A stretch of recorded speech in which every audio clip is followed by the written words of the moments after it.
So please don't leave. Welcome back, everybody, to the H3 Podcast Live. So here we are to our main story about net neutrality, which has been a hotly debated subject recently. And on Wednesday was Net Neutrality's Day of Awareness. Now, my objective for doing this piece, I want to explain to the best of my ability, based on our research, what is it, what's at stake, who are the people that benefit from it, are there counter arguments against it? So let's start from the top here. What is net neutrality? Which is essentially the principle that internet service providers should enable access to all content and applications regardless of the source and without favoring or blocking particular products or websites. Mm-hmm. And to break that down, that essentially just means a free and open internet. One where the internet companies have one job, to give us the juice. They don't say what sites you can visit. They don't say what sites you can visit, how fast. They just give you the juice, and we do what we want. It's free and it's open. Mm-hmm. Here's what people have said the internet would look like without net neutrality. This is kind of like a dystopian future of what it may look like. It's a lot like cable television where you have to pay for HBO or you have to pay for... And the internet, that's exactly right. These big companies, Comcast, Verizon, AT&T, T-Mobile, they are trying to own the internet. They want to own and control the internet. And this is what it's going to look like. Eventually, it's like you have to include Google, Yahoo, Flickr. This is old, but YouTube, Google, Yahoo, whatever. You have to pay $5 extra for this access to the search engines. Or you have to pay $5 extra so that they are quick enough that you can use. Yeah. And then here's another one, Hollywood or whatever, entertainment, YouTube, Hulu, Netflix, ESPN, etc. $10 extra. Like, Skype, PayPal, Amazon. Right now, this shit is illegal under FCC's rules. But without the principle of net neutrality, which is what everyone's fighting for, this is something that's very real and very possible, and some things that are already happening today, which is something I want to get at here. So from the beginning, the FCC regulated the internet with their general rules known as net neutrality principle, and they started getting challenged from companies like Verizon. I'm talking back in the 90s when the internet was first created. The FCC, which is what does that stand for? FCC? Federal Communications Commission. Mm-hmm. They control all the utilities and shit, and they regulate it, and they say what you can't do. And essentially, it's there to protect consumers, Americans who consume these products. So in the very beginning of the internet, when it started becoming widely used, they had this rule called neutrality principles, which the thing was that it was a free and open internet that shouldn't be grabbed and controlled by big companies like Verizon. And incidentally, they started getting challenged by companies like Verizon. In 2014, a court ruled that FCC had no authority to up until 2014. FCC had some control over this. Mm-hmm. In 2014, Verizon sued the FCC, and a court ruled that they had no authority to enforce network neutrality rules because the internet was not considered a Title II utility like telephones, buses, taxis, etc., which is like a service that exists for the public good. Yeah. And so there's a lot more restrictions and regulations on what big companies can do with that service. So what is a Title II? So this whole debate about net neutrality is essentially trying to get the internet classified as a Title II utility.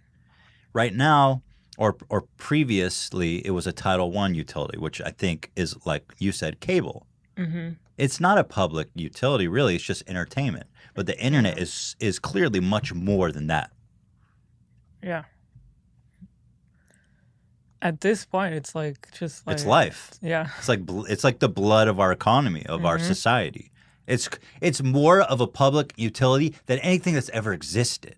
If you compare it to telephone lines or sewage or anything, it's as much as that as anything that's ever existed and way more. It feels like pointless to even try to explain why. Like, like when I hate when someone asks you to explain the meaning of a piece of art. Right. Like when just you know. you know. The internet is like it's everything at this point, and it seems stupid to even have to try to explain. I agree. It's the lifeblood of our society and the world as we know it. It's even beyond it. So let me define for you guys what a Title II is, and that's what this battle is about, okay?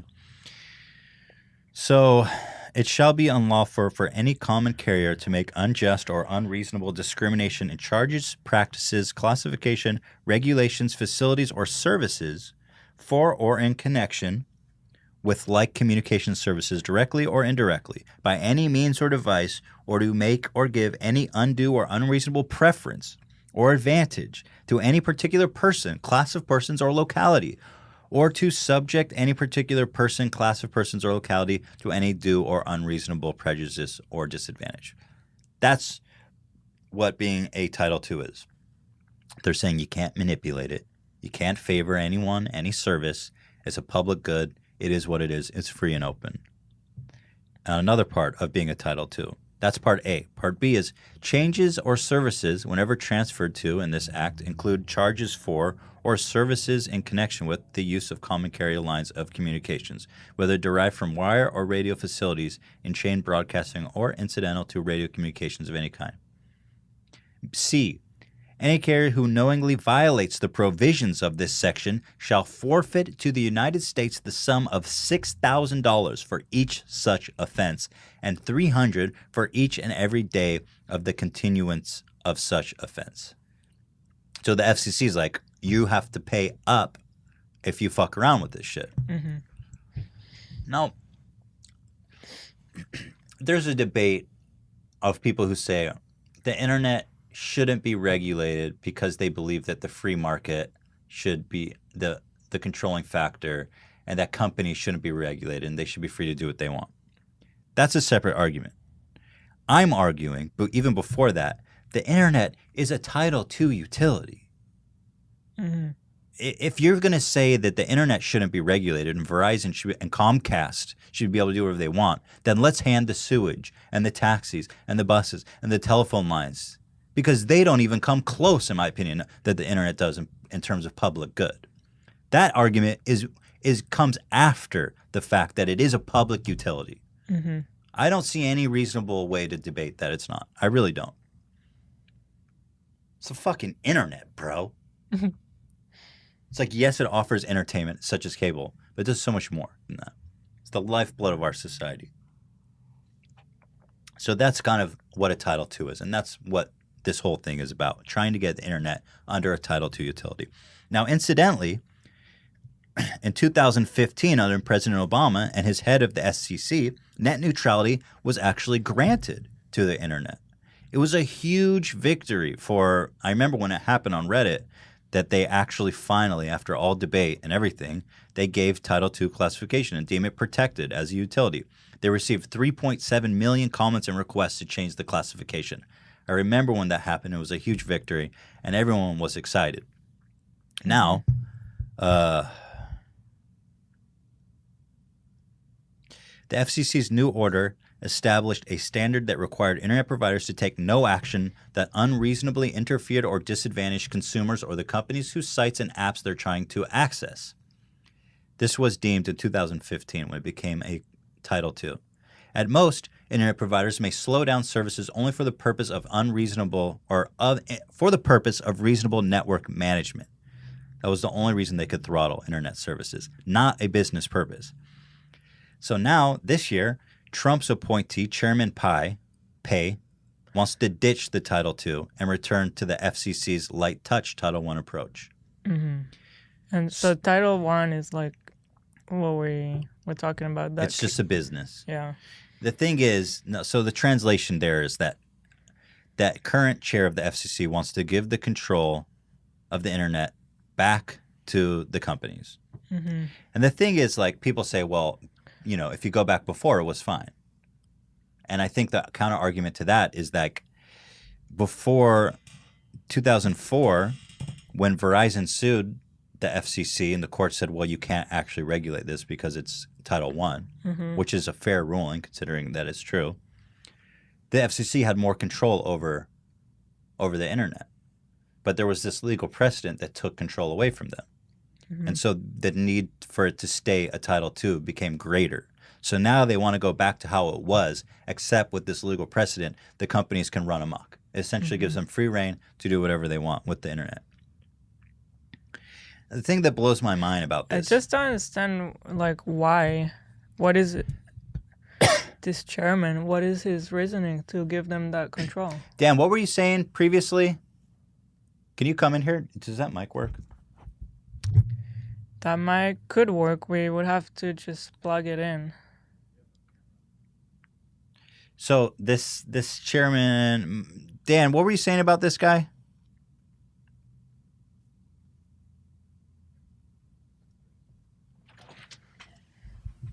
His whole deal is he was like the dissenting voice in the previous administration. So like when Obama was doing the whole thing and he was trying to reclassify it as Title II. Yeah. This guy, the current chairman, he was on the council and he was against it vehemently because he's... I think it won 3-2 or right. something. Right. So he was that one. He was, yes, exactly. And so as soon as the new administration came in, boom, that guy gets promoted. He's now the commissioner. And of course, immediately he does what he said he always wanted to do, which is keep it the way it used to be, basically. Right. So that they can just... deregulate it. Right. Thank you. Yep. Thanks, Dan. This is brought to you by your Dan official update. So to try to answer your question, Hila, the only thing I can think of is like the kind of conservative economic vision of America is like free market, unregulated. You let the market figure itself out, right? Okay. This is kind of this beautiful vision they have of the free market. Yeah. And I think in some cases that works, but in the case of companies like Verizon, Comcast, AT&T, I don't trust these fucking people, and I'm going to get into that a lot later. You know, so they already have so much control. Like they've already made it to the top. Like what else is there to give them? Exactly. What are we enabling them to do? What else Make do they more need? money? Yeah. They're already at the top. That's a good point. And we've already given them our trust, and they fucked over the whole country, which is an anecdote, a story that I want to share later. A reason why we shouldn't trust these companies. So the thing that blows my mind about this is the FCC is there. It's a regulatory board. It's there to protect consumers. Rolling back the changes to net neutrality would probably benefit 20 people to 1,000 people. I'm talking about the CEOs of these telecom companies and the shareholders. Literally everybody else in the country, 300 million people, stand to get fucked. Everybody else in the world, like... Yeah, this stuff trickled down to the rest of the world, these kind of policies. I just don't understand. I mean, it's like the impact of this will be so negative to so many 99.99999% of the people. It just seems weird that we even have to have this conversation. It's insane. Well, there's this great quote that I read in context of this. The price of freedom is eternal vigilance. It's like you never get to give up. This fight's been going on for years. It's like every month, every year, I see the same headline: net neutrality is under attack. Yeah. And it's like, fuck, like not this shit again. You know, us here in America, in this American democracy that we all take for granted, you forget that the price of freedom is eternal vigilance. We're all so fucking lazy. We're all so taking this shit for granted that when you get lazy and you don't remember that you have to fight for it every year, forever, then all these people, they'll take it for you, and you know, and you'll be happy about it. It's like Mike Tyson famously said, "I'm gonna fuck you till you love me, faggot." That's what Comcast is essentially doing to us, and we love it, and we love it. They fucked us in the ass, and now we love it.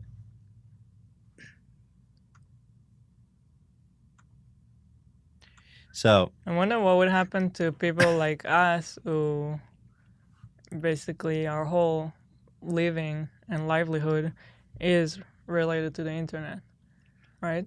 Well, in the really like dystopian nightmare vision and something that's completely possible, they can go so far as throttling or disabling service or access to a site, to a channel, to a competitor. Mm-hmm. And the thing is, you don't even have multiple carrier options. If you're in certain parts of the country, you only have access to AT&T or you only have access to Comcast. So if Comcast says all of a sudden, I don't like H3H3 Productions, I don't want our users to be able to visit them, and you don't even have an option, you don't have an alternative, then you don't get to watch H3H3 Productions. And there's no regulation, right? It's totally in their power. Now, I want to say to the people who do say the counter argument that net neutrality should be eliminated because it's just another government regulation that unnecessarily hinders business and free market. I want to give you guys a glimpse into the future without net neutrality by giving you an example of violations that have already happened. Here's a list starting in 2005 of telecom companies violating net neutrality. And this is during a time when it wasn't acceptable and the FCC was able to sue them and challenge them. Imagine how crazy it's going to get when they have full reign. So let me start here. 2005, Madison River, North Carolina ISP Madison River Communications blocked the voice over internet protocol service Vonage. Vonage is like Skype for your telephone. Okay. When my parents lived in Mexico, they got a local California number from Vonage, so you could call them without incurring international fees. Yeah. Vonage filed a complaint with the FCC after receiving a slew of customer complaints. The FCC stepped in to sanction Madison River and prevent further blockage, but it lacks the authority to stop this kind of abuse today. So this ISP was like, this Vonage is stealing business from us. So without saying anything to anyone, we're just going to block access. So all of a sudden, anyone with them can't fucking call. They can't use this service. It just doesn't work. Doesn't work. Boom. I mean, this is some like North Korea shit. Yeah. In my opinion, this is not American. Comcast in 2005. The nation's largest ISP, Comcast, began secretly blocking peer-to-peer technologies that its customers were using over its network. Users of services like BitTorrent, Nutella were I don't know what that one is. Anyway, like BitTorrent, were unable to connect to these services. 2007 investigations from the Associated Press and the EFF and others confirmed that Comcast was indeed blocking or slowing file sharing applications without disclosing this fact to its users. That is such a nightmare. So here you are. Maybe you're using peer-to-peer technology for something that's not illegal. It's a pretty wonderful thing. It's amazing. Peer-to-peer technology. Comcast, without saying a word, blocks. Nobody on Or Comcast. just slows it down. Slows it down to unusable speeds, which is almost more nefarious Yeah, because it's it looks even like worse. it's working, but you don't know it's wrong. So you're going through the settings trying to figure it out, and you're like, oh, man, this is America. Comcast wouldn't do that. No. In 2005, Telus, Canada's second largest telecommunication company, began blocking access to a server that hosted a website supporting a labor strike against the company. How about that? Researchers at Harvard and the University of Toronto found that this action resulted in Telus blocking an additional 766 unrelated sites. So here you have a company directly suppressing a political movement that wasn't Against aligned them. with their interests. It's crazy. AT&T, from 2007 to 2009, AT&T forced Apple to block Skype and other competing video phone services on the iPhone. The wireless provider wanted to prevent iPhone users from using any application that would allow them to make calls on such over-the-top voice services. The Google Voice app received similar treatment from carriers like AT&T when it came on the scene in 2009. So imagine you're at home, you're on your wireless, and you can't use FaceTime because AT&T forced Apple to block it because it competes with their own service. It's great. It's just going backwards in life. Like, I just don't know why it's such this romantic free market ideal to just lay down and let AT&T fuck you in the ass. yeah. It's just not romantic to me. I'm sorry, you guys. Windstream in 2010. Windstream Communications, a DSL provider with more than 1 million customers at the time, copped to hijacking user search queries made using the Google toolbar within Firefox. Users who believed they had set the browser to the search engine of their choice were redirected to Windstream's own search portal and results. It's crazy. So if you're using the Google search engine, this ISP Windstream hijacked it to redirect that traffic and inquiries to their own search engine. I can't believe that these companies did this stuff when it was illegal too. These are the guys who got caught. Yeah. Soon these rules won't even apply, and they can do all this shit that they want. Metro PC in 2011. Metro PC at the time, one of the top 5 U.S. wireless carriers, announced plans to block streaming video over its 4G network from all sources except YouTube. Metro PC then threw its weight behind Verizon's court challenge against the FCC in 2010 open internet ruling, hoping that rejection of the agency's authority would allow the company to continue its anti-consumer practices. So Metro PC says if you're on our wireless carrier, 4G that you pay for, they blocked all streaming video except YouTube. What? I mean, YouTube can how much? So essentially, they're shaking down YouTube. They're blackmailing YouTube, or YouTube's compliant in this, where they're like, "Hey, I'll pay you $20 million and you block everyone else." Here's a huge money making scheme for companies that are already making money hand over fist.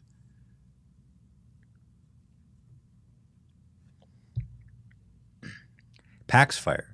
2011, the EFF found that several small ISPs were redirecting search queries via the vendor Paxfire. The ISPs identified in the initial Electronic Frontier Foundation report included Caviar, Cognite, Frontier, Fuse, DirectPC, RCN, and Wide Open West. Paxfire would intercept a person's search request at Bing and Yahoo and redirect it to another page. By skipping over the search service's results, the participating ISP would collect referral fees for delivering users to select websites. AT&T and Sprint and Verizon from 2011 to 2013. AT&T, Sprint, Verizon blocked Google Wallet, a mobile payment system that competed with a similar service called, get this, ISIS. I'm not shitting you. The competing service was called ISIS, which all 3 companies had a stake in developing. Well, you heard it here. AT&T, Sprint, Verizon started ISIS. Somehow I'm not surprised. In Europe, 2012, reports from the body of the European Regulatory for Electric, that's a mouthful, of communications, found the violation of net neutrality affected at least 1 in 5 users in Europe. The report found that blocked or slowed connections to services like video apps, peer-to-peer technologies, gaming applications, emails were commonplace. Verizon in 2012, the FCC caught Verizon Wireless blocking people from using tethering applications on their phones. Verizon had asked Google to remove 11 free tethering applications from the Android marketplace. These applications allowed users to circumvent Verizon's $20 tethering fee and turn their smartphones into Wi-Fi hotspots, using their own Wi-Fi signal, by the way. It seems like. By blocking those applications, Verizon violated a net neutrality pledge it made to the FCC as a condition of the 2008 Airwaves auction. AT&T in 2012. AT&T announced that it would disable the FaceTime video calling app on its customer's iPhone unless they subscribe to a more expensive text-to-voice plan. AT&T had one goal in mind, separating customers from more of their money by blocking alternatives. AT&T disabled FaceTime on all their customers' phones.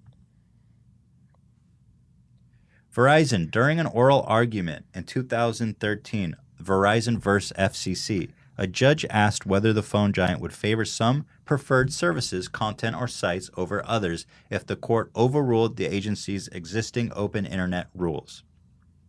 Verizon's lawyer had this to say, "I'm authorized to state for my client today, but for these rules, we would have already been exploring these types of arrangements."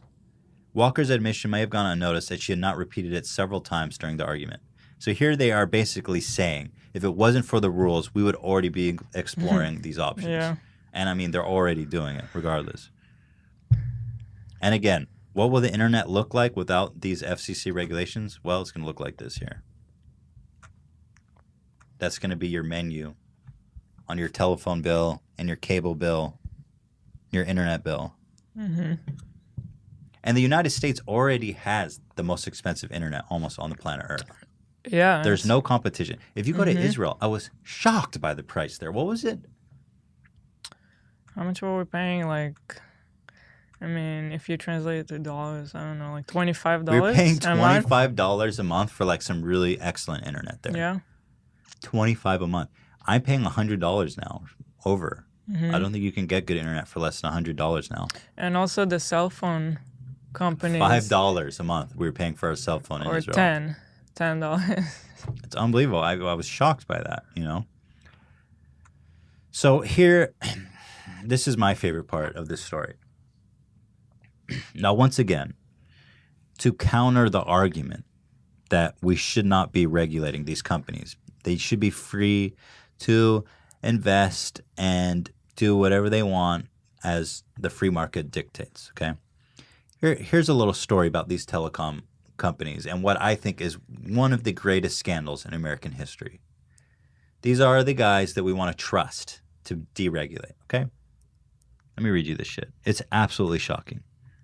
It's horrifying. So, the broadband companies stole $200 billion from the American government. Back in the 90s, back in the 90s, during the Clinton era, they had this great vision that the United States would be the first broadband, high access, high internet companies. They wanted to catapult the United States into the future and give it the infrastructure to be the technological touchstone. What happened? Because now the United States has one of the slowest internet speeds of any developed country. We're last on the list, almost last on the list. This shit is horrifying, so buckle up. Basically, yeah. In the 1990s, the Clinton-Gore era had an aggressive plan to create the National Infrastructure Initiative to rewire all of America with fiber optic wiring, replacing the 100-year-old copper wires. The Bell Company, Verizon, Bell South Quest claimed that they would step up the plate and rewire homes, schools, libraries, government agencies, businesses, and hospitals if they received financial incentives. Do you want the people to see this? Because it's not showing. No. Okay. By 2006, 86 million households should have been wired with fiber. The wiring was going to be done in rich, poor neighborhoods, in rural, urban, suburban areas equally. It was open to all competition. By 2006, 75% of the state of New Jersey was supposed to be wired. Pennsylvania was supposed to have 50% of households wired. California, 5 million. Texas claimed schools, libraries, hospitals, virtually all of the state. The government, in exchange for building the networks, were given huge financial perks, such as tax cuts, not taxed on excessive profits, shit like that. So they estimate that on average, the amount of money the government gave these telecom companies to build the fiber optics, somewhere in the range of $4,000 to $7,000 per household. We're talking about hundreds of millions, upwards to $500 billion were given to Verizon, Comcast, AT&T to build fiber optics throughout the country. Mm-hmm. So what happened, dude? Let me tell you.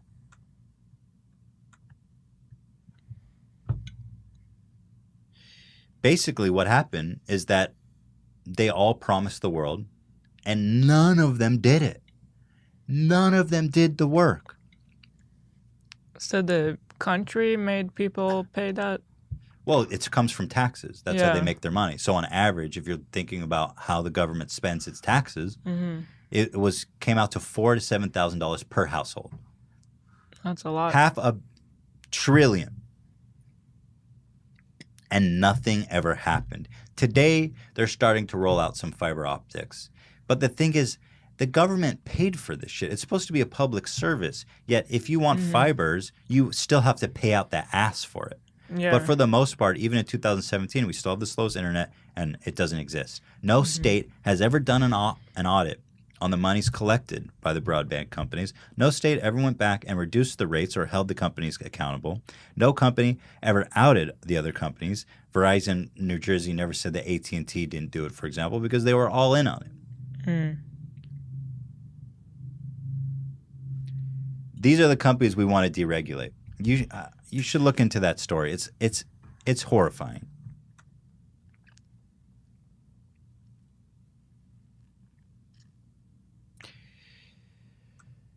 So it's seriously one of the biggest scandals in American history.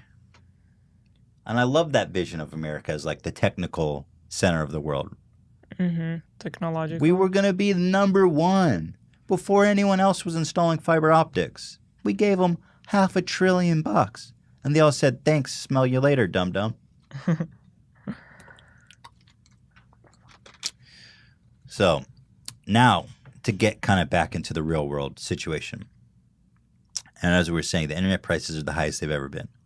Pretty much the highest of any country on earth. So the thought of increasing those prices in demand for net neutrality is probably less likely than what you're going to see from T-Mobile right now.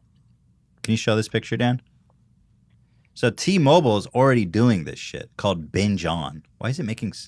I push Control Plus and it makes it smaller. What the fuck's that about? Okay. Whoa. So you guys may have heard of this, binge on. They repaint it as this wonderful, great thing for you. Videos now streaming free without using your data cap, only on T-Mobile. So if you're watching videos on YouTube, Amazon, HBO Now, Netflix, Sling, Hulu, ESPN, Fandango, it doesn't affect your data cap. Well, what are they selling it as? I don't understand. It's just a perk. If you use T-Mobile, these don't affect your data cap. But the money's coming from somewhere. It's a shakedown of these big companies. You know, the cost is being passed on to these companies instead of you. And what it also does is it strangles out.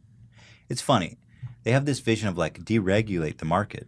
But these companies are preventing competition by, if you're not YouTube and you're making a new YouTube, great tube, better tube, you don't have a fucking chance. Because to watch great new tube, your data plan, which is already bullshit to begin with, you end up paying more to watch something else. So all is it doing is ingraining the powers that be and strangleholding any new competition. But it's confusing me because I thought that T-Mobile had plans like we have it That's one plan. Not everyone has that. Is unlimited. Yeah, not everyone has. We're on unlimited, but a lot of people are on data. You know, and more companies. That whole data thing is. Oh yeah, the data thing is total bullshit. It doesn't cost them more to bring you data. It's ridiculous. And more and more companies are moving towards data caps. And internet providers who for the past, 20 years have given you unlimited internet are now moving towards data caps. And that's how this net neutrality thing is going to take form, through data caps, where it's like YouTube gets an exception. So just watch YouTube. Don't think or watch or look at. Steam gets an exception. So don't try this other gaming service that's coming up and better. And then it gives YouTube and Steam the power to monopolize and fuck you over. Yeah. It's just these old crony businesses in bed together, entrenching the powers that be and making it impossible for new competitors to come up. It's pretty horrifying. And the worst part is they disguise it as this wonderful thing. Binge on, brother. Binge on, brother. They make it a sweet pill to swallow. It's like they often say poison is sweet. A spoonful of sugar makes the medicine go down, right? Pretty horrifying reality. This is what I'm saying. This shit it's tricky. This net neutrality shit is tricky. It's manipulative. It's dirty. We're talking about Comcast, every year voted the most hated company on earth You search Comcast on Google Images, a Nazi swastika comes up. I'm not kidding, by the way. Let me do that. They've been memed on so hard. Okay, my point is, do you trust these companies? Where's that swastika at? Oh, Google is in bed. The people do this every day on. Yeah, Google's in bed with Comcast. They removed that shit. My point is, do you trust these companies? Do you? Me, I would never. Have they given you any reason to trust them, to deregulate them? Are they the ones that stole $500 billion from the government? Are they the ones who are already violating net neutrality? Who are already having this binge on, brother? AT&T came out on the day of action to support net neutrality. Can you believe that? AT&T, we support net neutrality. Of course, the irony not lost on us. Since AT&T,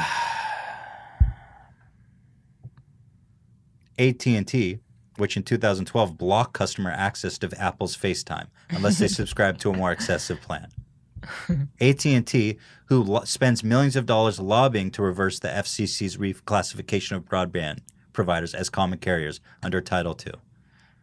The very same protests that they're participating in to prevent. In fact, AT&T already sued the FCC in 2015 over this and lost. But of course, AT&T supports net neutrality to confuse the issue. These fuckers are tricky. That's such a joke that they would say that. They're disgusting. They pray to the almighty dollar.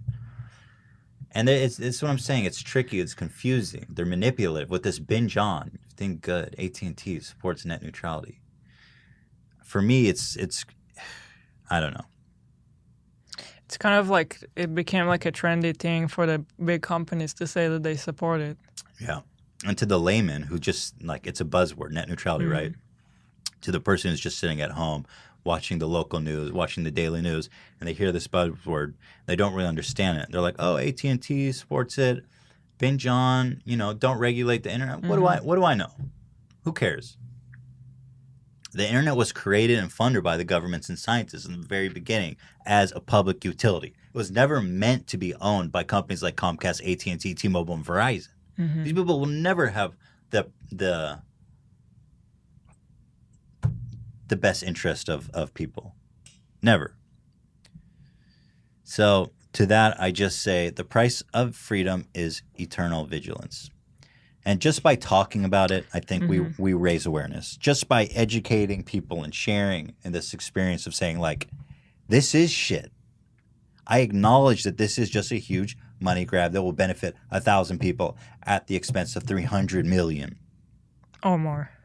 This is just this whole beginning of this whole divide of, like, the super wealthy and normal people.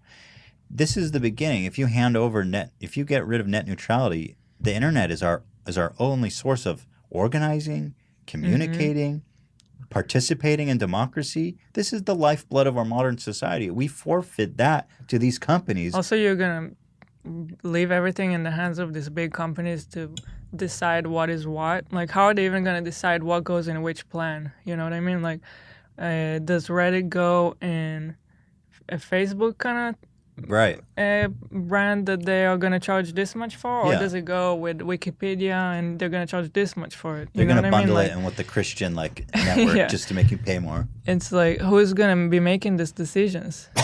People probably have no idea what they're talking about. Of course. It's like a real dystopian future. I mean, this is the beginning of some really horrible, slippery slope. So I say, share the awareness.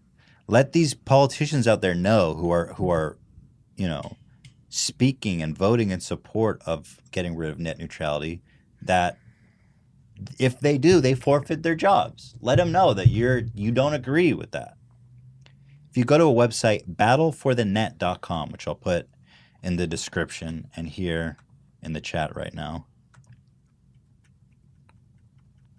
then you can easily fill out a form on this page with your name, email address, zip code, telephone number, and a letter to the FCC and your government body, to the Congress, saying that you don't support it. and have your voice be heard. So that's pretty much it. That's pretty much all I have to say about that. Yeah. I think even just by understanding the issue and knowing what it means and knowing what your opinion about it is, it already helps, you know? Because the worst is when people vote on something they have no idea what it actually means. Like a lot of people were saying with Brexit, people voted and only afterwards realized what they voted for. I think in this day and age when there's something at stake or something to the vote that disadvantages the majority of people who would vote on it, it's this war of information, of confusion. That's the only way stuff like this wins. Because if people understood what it would never pass. So they spend millions of dollars on campaigns and influencing information. Why Rupert Murdoch of all people owns like almost every telecom company. I don't know. I'm telling you, this is important, guys. So if you're in the comments, I'm curious. I haven't heard a really persuasive counter argument, and I wonder if there is one. If you happen to have one, or you think that you have an interesting counter argument, I'd love to hear it in the comments. But anyway, guys, not the most funny or fucking lighthearted one, but I thought it was suiting considering the situation we're in. We made a video about it previously on H3H3, and I really think it's important, more important than most people understand. People are saying call Joey in the chat. Do you want to call him to it? And now to finish off this podcast, let's call up Joey. People don't give a fuck about net neutrality. Let me just call Joey. This is the last episode I'm being serious on. Nobody cares. They just want to hear Joey salads. No, people care. Let's get Joey on the phone. Hopefully he's taking a dump like last time. Hello? Joey, you're live. Oh, damn. How you doing? Caught me off guard. I always just assume every time I call you, it's live. Oh. Well, yeah, I was jerking. Oh my God. I was saying, I hope you're taking a shit. Would you usually answer the phone when you're jerking off? When your friends call you? Well, no, I was Only when I call you. like this, and it accidentally clicked the answer button. What are you watching?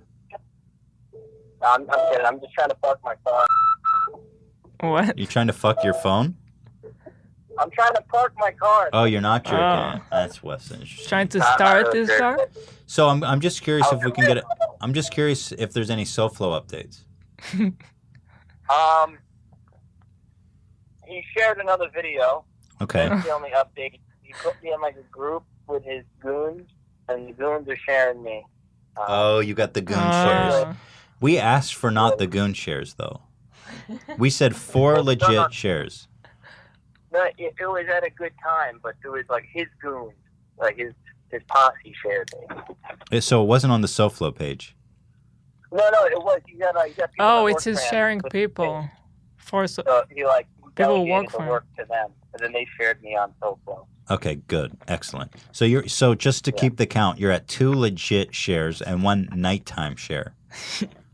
Yeah. So in my opinion, he still owes you 1.5 more shares.